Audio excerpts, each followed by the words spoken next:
Bienvenue à vous sur ma nouvelle vidéo tutoriel de formation de ma playlist gestion commerciale. Je vais aborder au travers de cette vidéo, mais aussi les prochaines qui vont suivre, les bases nécessaires à l'équilibre du bilan. Oui, puisque en comptabilité et en gestion commerciale, il y a les termes identiques et il est super important que vous compreniez ce qu'est une immobilisation, un amortissement, une provision et comment ils sont comptabilisés, une réserve, tout comme vous devez savoir qu'en comptabilité et gestion commerciale, les termes post-client en cours sont synonymes et signifient la totalité des créances, tout comme le poste fournisseur en cours fournisseur qui lui signifie la totalité des dettes fournisseurs. Il est aussi important que vous regardiez avant cette vidéo toutes les vidéos précédentes que j'ai créées dans la playlist comptabilité, mais aussi dans ma playlist gestion commerciale. Et pour finir, avant d'attaquer ce cours avec des questions-réponses en lien avec celui-ci, pour toutes les personnes qui découvrent ma chaîne YouTube grâce à cette vidéo tutoriel de formation totalement gratuite, n'oubliez pas de vous abonner. C'est là aussi totalement gratuit et ça vous permet de booster vos compétences dans différents domaines. Alors, comment faire pour pouvoir vous abonner? C'est très simple. En bas à droite de votre écran, environ ici, vous devez avoir le petit icône s'abonner. Il suffit de cliquer dessus. Et puis, vous avez ensuite derrière une petite clochette. Si vous l'activez, elle vous permet de vous informer de toutes les nouvelles vidéos tutoriels de formation que je publie. Voilà, allez, c'est parti, on y va. Nous avons dit qu'il n'est pas suffisant pour une entreprise de faire du bénéfice. Il faut encore qu'elle soit toujours capable de payer ses fournisseurs, ses salariés, ses charges fiscales et sociales et d'une façon générale tous les tiers à qui elle doit de l'argent. On dit qu'elle doit toujours être capable de faire face à ses engagements, faute de quoi elle serait contrainte d'arrêter ses activités. Nous pensons que vous n'avez pas oublié que les éléments permettant de calculer le bénéfice, c'est-à-dire les produits et les charges, apparaissent dans le compte de résultats. Par contre, les données qui permettent de contrôler si une entreprise est capable de faire face à ces se trouvent dans le bilan. Capable de faire face à ses engagements. De même qu'un équilibre entre produits et charges, compte de résultat est nécessaire pour dégager un bénéfice, de même, il est nécessaire de conserver un équilibre pour que l'entreprise puisse faire face à ses engagements.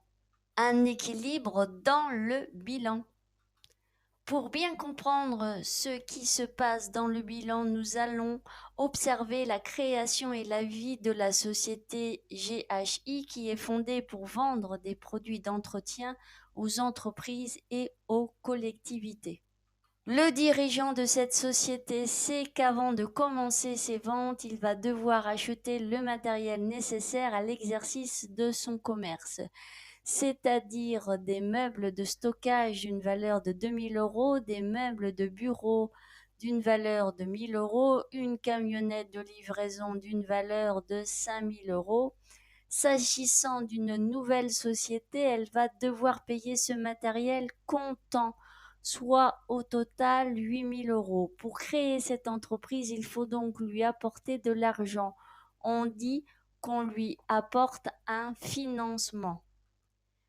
Tous ces achats que fait cette société va devoir faire sont ce que l'on appelle des immobilisations. Le mot immobilisation est parfaitement adapté. Il indique de façon définitive, l'entreprise ne pourra plus disposer de l'argent qui sera servi à acquérir ces biens, puisque ceux-ci doivent rester à sa disposition de façon durable. Pour acquérir ces immobilisations, l'entreprise doit donc disposer d'un financement temporaire ou permanent. Disposer d'un financement permanent. Imaginons que cette société ne dispose seulement que d'un financement de 8 000 € et qui lui serait apporté par capital. Après avoir acheté et payé comptant son matériel 8 000 €, son bilan simplifié se présenterait comme suit. Donc nous avons dans le bilan côté passif le capital de 8 000 € et au côté actif le matériel d'achat de 8 000 €. Dans ce cas, que lui restera-t-il quand elle aura acheté ce matériel? 2 000, rien, ou vous ne savez pas? Bien sûr, il ne lui restera plus rien. Dans cette hypothèse que nous venons d'envisager, il ne resterait donc pas d'argent à cette société. Cependant, elle va devoir immédiatement constituer un stock de marchandises destinées à la vente. Nouvelle société, elle n'a pas plus de chance d'obtenir de crédit de ses fournisseurs pour acquérir ces marchandises qu'elle n'en a obtenu pour acquérir ces immobilisations. Pour permettre à cette société de travailler, un financement de 8 000 € est donc suffisant ou insuffisant? Insuffisant, bien sûr. Puisque cette société doit acquérir des marchandises destinées à la vente, un financement de 8 000 € sera donc insuffisant pour lui permettre d'exercer son activité. Monsieur le directeur estime que son entreprise, pour satisfaire sa clientèle dans les meilleurs délais, devra constituer un stock de marchandises dont la valeur est évaluée à 5 500 € et qui, plus est, il devra constamment le maintenir à ce niveau.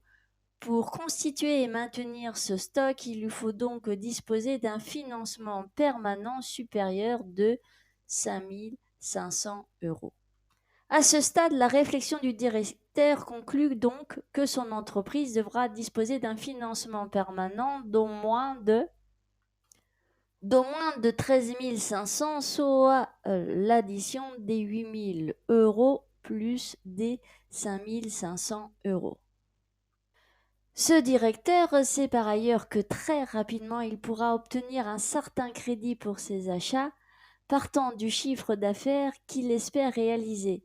Il évalue le montant des achats de marchandises qu'il devra effectuer chaque mois, ce qui lui permet d'estimer qu'en moyenne, il aura une dette permanente de 2 300 € envers ses fournisseurs. Donc, ses fournisseurs lui fourniront un permanent de 2 300 €. Ses fournisseurs lui fourniront un financement permanent de 2 300 €. En conséquence, ce directeur ne sera pas obligé à un financement permanent de 13 500 €, mais seulement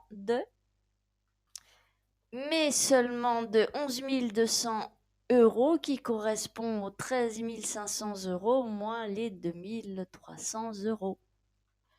Ce directeur s'en réjouit, mais sa joie est de courte durée car il réalise rapidement que ses clients vont rarement le payer comptant.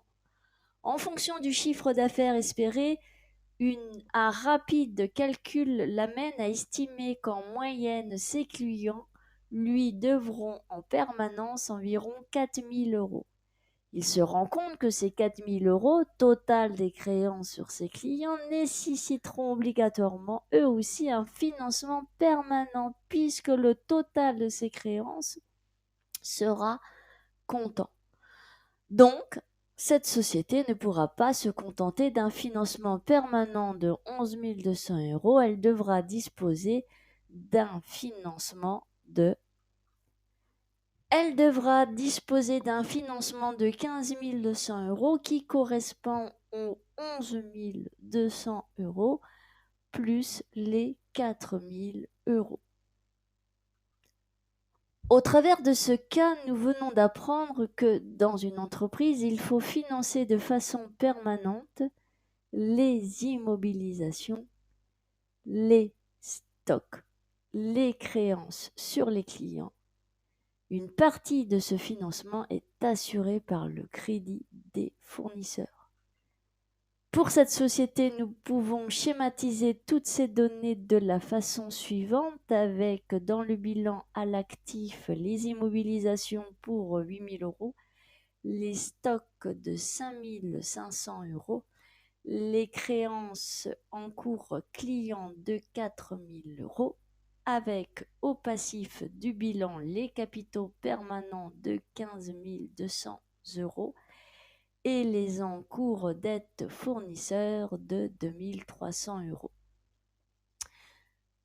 Vous trouverez dans ce schéma la structure d'un bilan à gauche à l'actif et à droite le passif, c'est-à-dire les financements. Pour une entreprise, les financements permanents peuvent donc avoir deux sources, soit le capital et les emprunts à long ou moyen terme. Les emprunts à long ou moyen terme sont les emprunts d'une durée supérieure à 1 an. Le capital plus les emprunts à long terme sont appelés les capitaux temporaires ou permanents. Capital plus emprunt à long terme sont appelés les capitaux permanents. Un emprunt d'une durée de 6 mois fait-il partie des capitaux permanents, oui ou non? Un emprunt d'une durée de 6 mois ne fait pas partie des capitaux permanents. Remarque importante, le montant des capitaux permanents n'est évidemment pas immuable au cours de la vie de l'entreprise. Par exemple, pour permettre à l'entreprise l'acquisition de nouvelles immobilisations, le capital pourra être augmenté sur décision des associés et ou de nouveaux emprunts pourront être contractés par les dirigeants. Les capitaux permanents seront alors augmentés d'autant. À l'inverse, tous les remboursements d'emprunts diminueront les capitaux permanents.